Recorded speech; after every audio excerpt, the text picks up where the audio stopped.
She was 73. She taught civics. Pam Bondi's DOJ called her a suspect. No one expected the DOJ to hold a press conference in Jasperville, Georgia.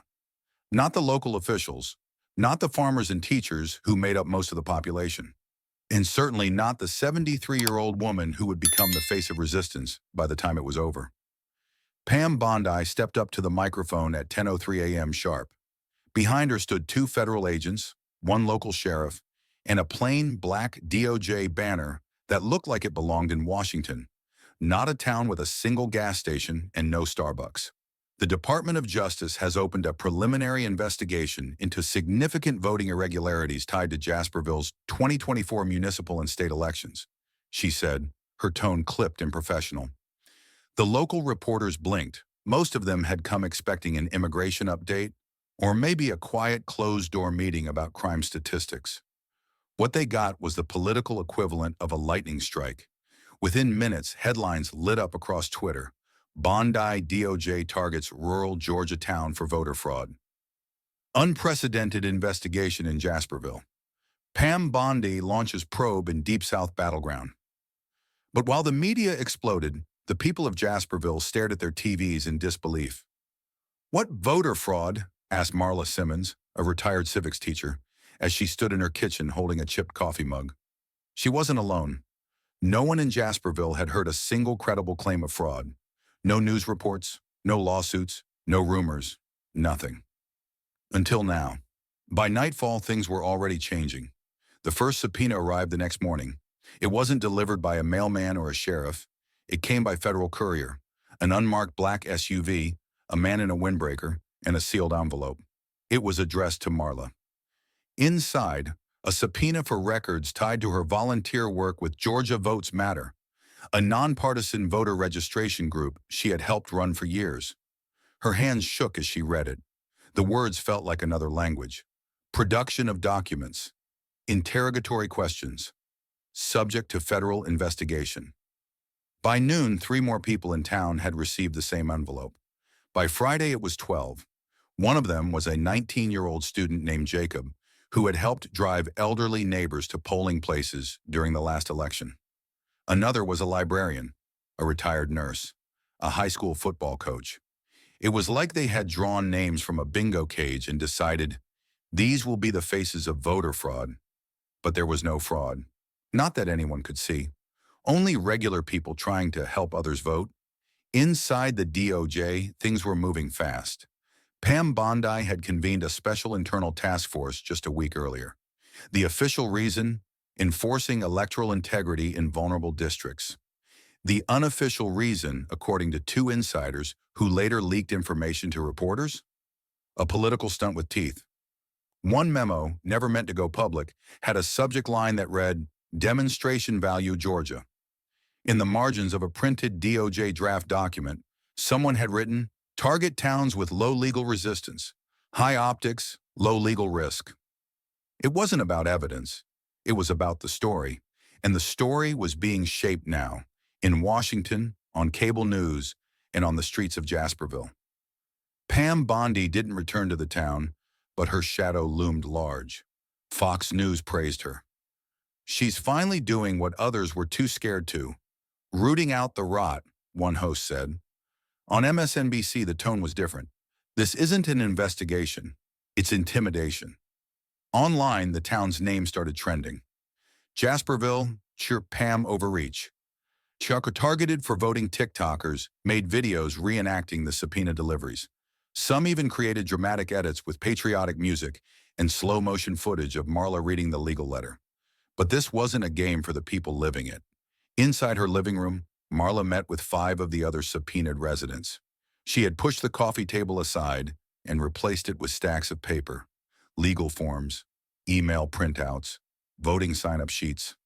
I taught civics for 32 years, she said, her voice soft but shaking. And I never once imagined needing to fight for my own right to register voters. Jacob spoke up. They picked us because they think we're small, easy, forgettable. They're not wrong, said Evelyn, the librarian. We don't have lawyers or media consultants. We have casseroles and Sunday potlucks. There was silence. Then Marla stood up. Then we make this bigger than Jasperville. She wasn't bluffing. Within 48 hours, she had written an open letter addressed to Pam Bondi and the DOJ. It was simple. One page. No legal jargon. Just the truth. You say we're under investigation for fraud, it read, but we have only one crime. We helped people vote, and we will not be silent while you try to turn our town into a cautionary tale.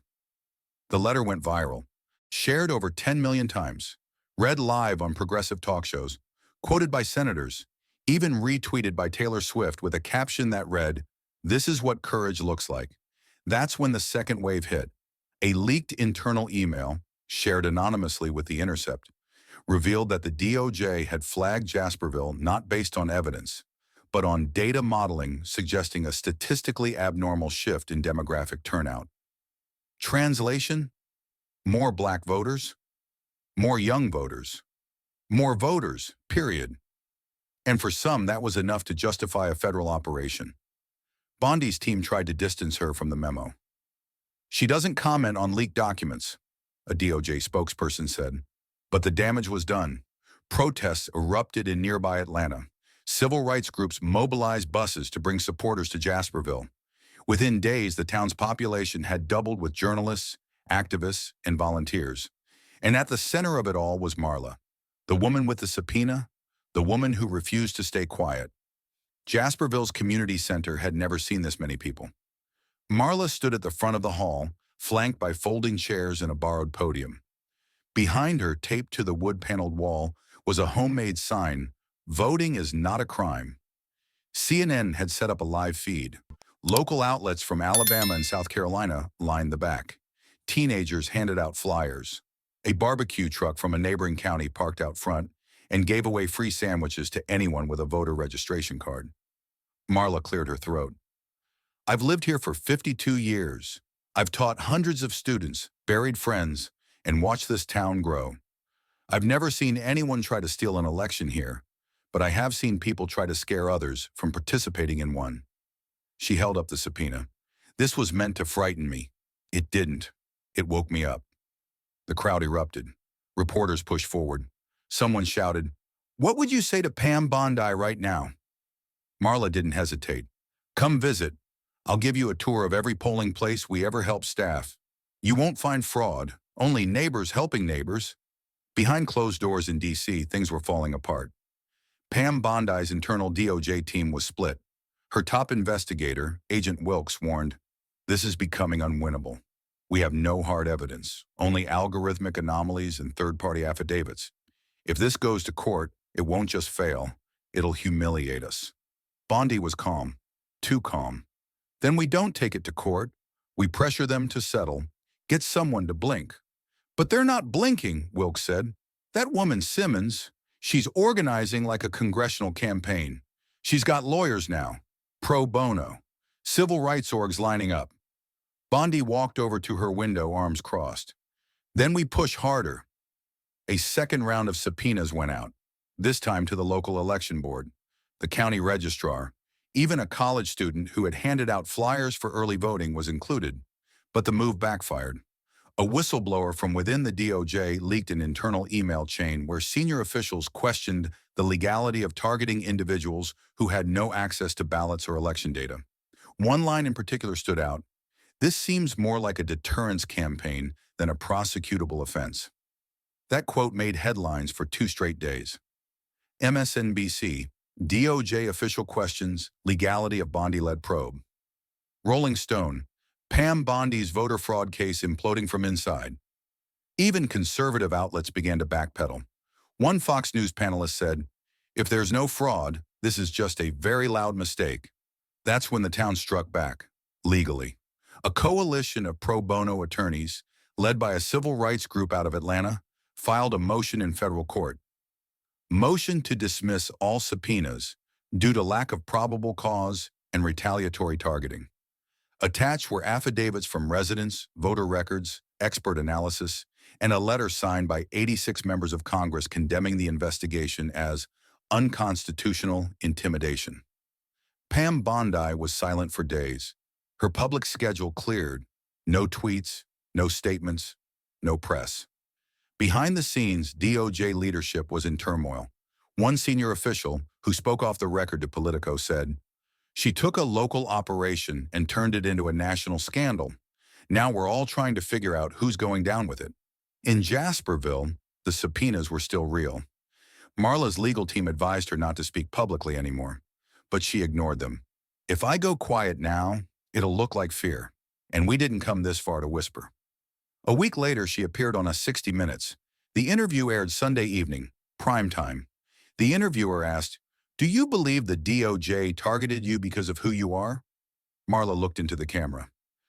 "I believe they targeted me because I'm ordinary, because I don't have bodyguards or donors, because they thought I'd break, but I'm not the one who's breaking."